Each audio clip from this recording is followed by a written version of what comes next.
Muchísimas gracias a la doctora Daniela Vélez y vamos a tener nuestra última panelista, es la representante, ¿verdad?, del grupo local, la doctora Aida Mencía.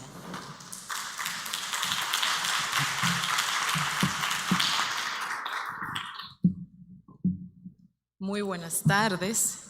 Al igual que las colegas, extender mi agradecimiento al señor rector de la Pucamaima, al vicerrector, doctor Faxas y demás autoridades aquí presentes.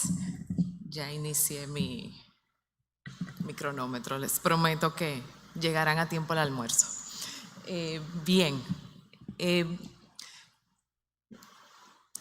Es un privilegio hablar después de ustedes porque no hay nada nuevo que decir. Sin embargo, vamos a conversar un poquito sobre el contexto local y algunas particularidades. Como bien hemos escuchado, la participación de las mujeres en la ciencia es un problema global. República Dominicana obviamente forma parte de estas grandes discrepancias de género. Ahí ven algunos datos contextualizados al sistema local. Sin embargo, es importante tratar algunos puntos conceptuales, especialmente con el tema entonces de las mujeres en STEM. Hemos conceptualizado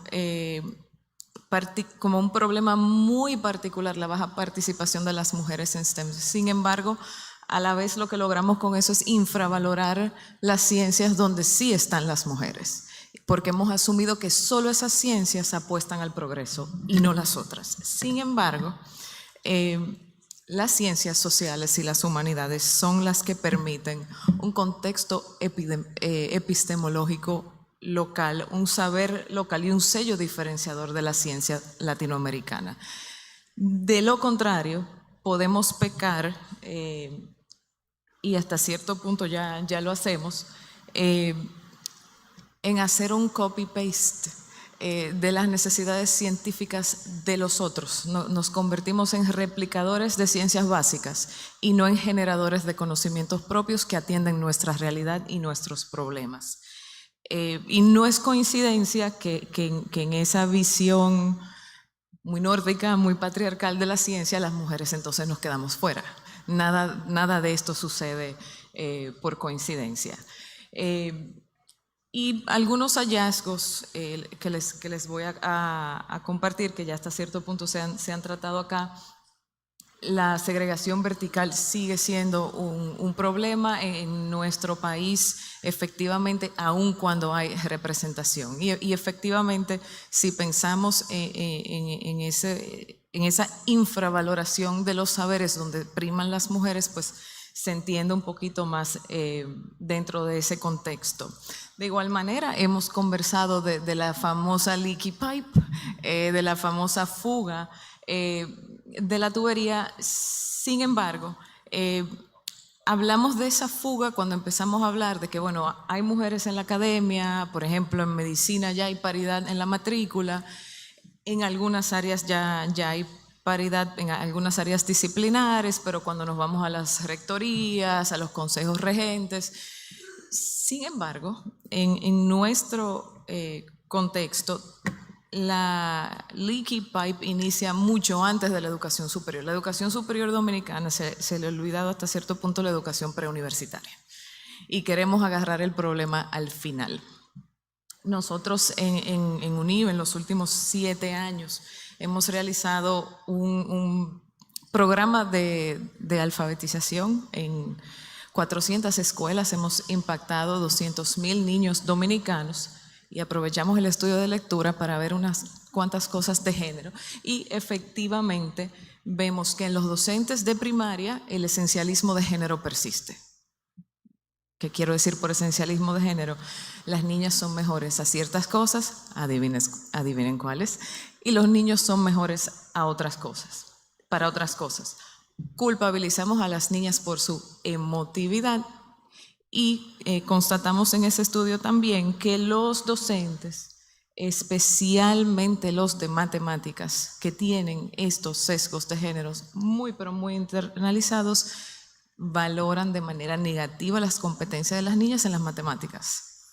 En la universidad no vamos a resolver el problema porque es que no van a llegar. Entonces es importante en nuestro contexto, hay una expresión muy coloquial de mirarse el ombligo, de no mirarnos el ombligo y entender que nuestro sistema no se puede desvincular de la educación preuniversitaria. El problema de género local es muy, muy grande. Otros hallazgos importantes que hasta cierto punto ya se han mencionado acá: la evaluación de la investigación y de la carrera docente tiene unos sesgos muy explícitos e implícitos. Hemos hablado de los papers, te voy a robar la expresión de full-time male. Tenemos un sesgo en las publicaciones, incluyendo cuando las publicaciones son sometidas a revistas que no tienen evaluación doble ciego, las mujeres tienen una mayor tasa de rechazo de sus publicaciones. O sea que aun cuando tenemos mujeres privilegiadas en las academias que tienen tiempo para ser full-time women y publicar, en el proceso editorial perdemos publicaciones. Y de igual manera, cuando hablamos de grants, de subvenciones de la investigación, en el caso dominicano tenemos bastante paridad en los proyectos que ganan financiamiento a través del Fondo CID. Sin embargo, se ha visto ya en otros países de la región que si bien a veces hay paridad en programas de grants, los montos financiados en los proyectos de las mujeres son distintos y tenemos esa tarea pendiente en nuestro país. Igualmente, se ha demostrado ya en numerosas investigaciones que las evaluaciones docentes tienen unos sesgos muy, muy marcados de género, precisamente cómo la profesora se ve, se comporta y se conforma con ciertos estereotipos de género, impacta la evaluación docente. Sin embargo, las universidades seguimos utilizando la misma evaluación docente como mecanismo de permanencia y promoción.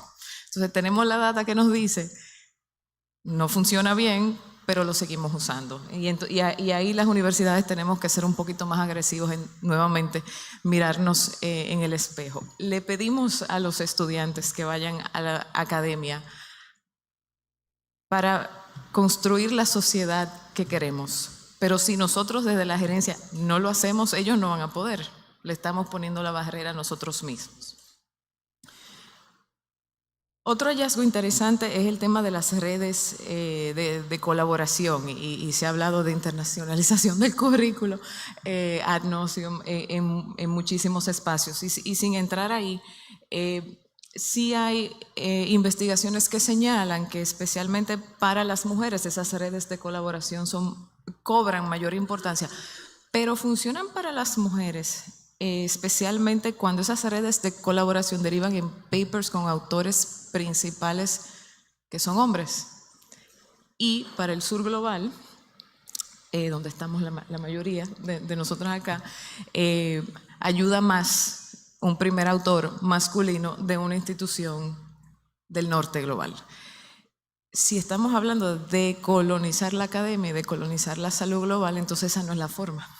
Entonces, de nuevo, nuestros propios sistemas de generación y difusión de conocimiento tienen que reestructurarse si vamos a lograr equidad. Igual con el tema de los modelos de referencia, y qué bueno que se ha hablado de la mentoría.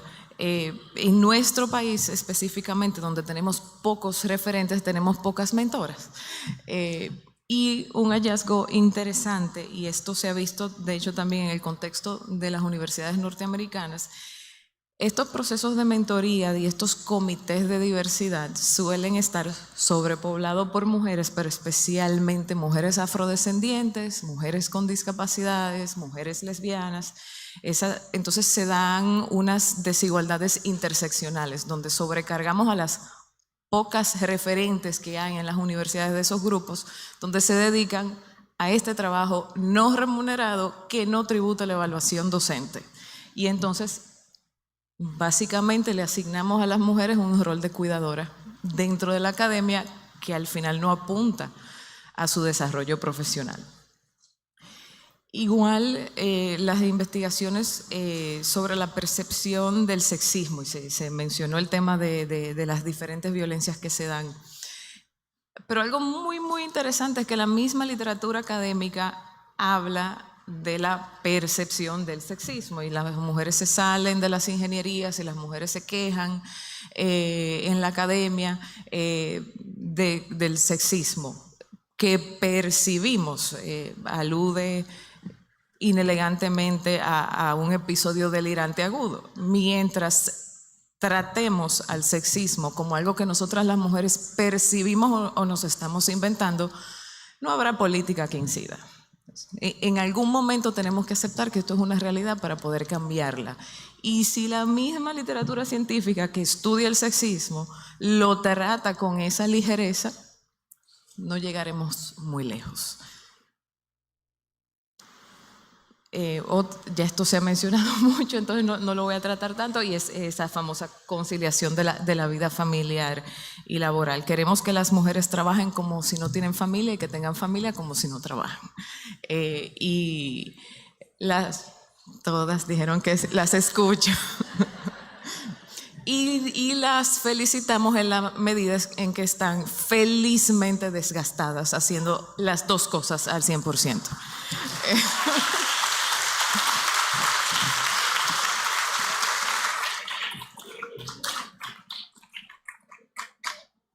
Entonces, toqué un nervio. Esa conciliación nuevamente no va a ser posible en la medida en que no demos estas miradas. No solamente es desgastada en la casa a tiempo completo, desgastada en la universidad a tiempo completo, pero tienes que manejar el sexismo que percibes en tu cabeza que no existe y que nadie quiere atender. Entonces, además tienes que hacerlo feliz sintiéndote terrible. Y por eso el tema de los números. Y bueno, hay más mujeres, pero no se dejen engañar. Hay más mujeres en la academia, pero ¿en cuáles condiciones? Y esta conciliación de nuevo va a necesitar de unas políticas agresivas. Sí, soy una mujer y dije la palabra agresiva. Políticas agresivas que traten esa realidad. Fuera de unas cuantas conferencias de educación, y ahí educación le lleva la milla a las otras áreas disciplinares, no he visto conferencias donde hay guarderías. ¿Cómo vamos a hacer movilidad si la sociedad nos sigue asignando casi de manera exclusiva los cuidados de los niños? Si no haces movilidad, no haces networkings, no conoces a los hombres de otros países que van a ser primeros autores en tus papers, no vas a publicar. ¿Cómo vas a quedar en la evaluación docente de la universidad? Entonces, lo digo un poco jocosa, pero el problema es que no hay forma de salir del ciclo si no somos muy incisivos y muy agresivos en una serie de políticas que atacan el tema en toda la cadena de lo que es la vida académica. Ya esto lo dije, pero es simplemente la necesidad de esas mentorías y acompañamientos atendiendo a no sin querer replicar las desigualdades de las cuales ya hemos conversado, y esas políticas de equidad que tienen que estar muy contextualizadas en la realidad de cada país, y tienen que tener la valentía de mirar nuestras realidades. Esos retos que persisten tenemos nuevamente que ser incisivos, que ser persistentes, esos esencialismos de género, los micromachismos que son reales, el tiempo y esfuerzo que tenemos que dedicar en la academia a gestionar egos de ellos, a gestionar cómo nos vemos, porque si no se asumen competencias o cómo llegaste al puesto si te ves de cierta forma. La penalización por la maternidad, no, ya esa mujer se casó, va a empezar a tener hijos, olvídense de ella como investigadora porque va a estar con la cabeza en el bebé, como que el cerebro nada más da para una cosa. Los ambientes sexuados, el lenguaje crea realidades. Entonces esto del tema del lenguaje no es un tema de being woke. El lenguaje crea realidades.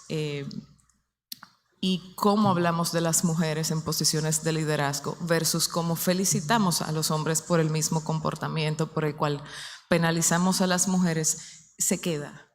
Y le mando un mensaje muy, muy, muy claro a esas juventudes que entran a nuestras aulas. Y hay unos silencios que persisten en la academia. El tema de las diferentes violencias. Un estudio reciente de universidades en Colombia detalló, de hecho es hasta difícil leerlo, la frecuencia con la cual la violencia física y verbal se da en los ambientes académicos, especialmente hacia las mujeres en posiciones de liderazgo. Si no las vemos, no puede haber un régimen de consecuencias, porque también hablamos de muchas políticas de equidad, porque somos las mujeres que tenemos que tener más autoconfianza y tenemos que ser más esto y tenemos que ser más aquello, pero ¿dónde están las consecuencias para los malos tratos y para qué pasa con las políticas que no funcionan? No necesariamente, ya el timer me dijo que me tengo que ir, no necesariamente estamos haciendo muchas cosas para reformular esas políticas que no funcionan o para imponer consecuencias cuando hay malos tratos y cuando hay situaciones que ameritan un accionar más asertivo por parte de las universidades. Y de mi parte eso es todo. Muchísimas gracias.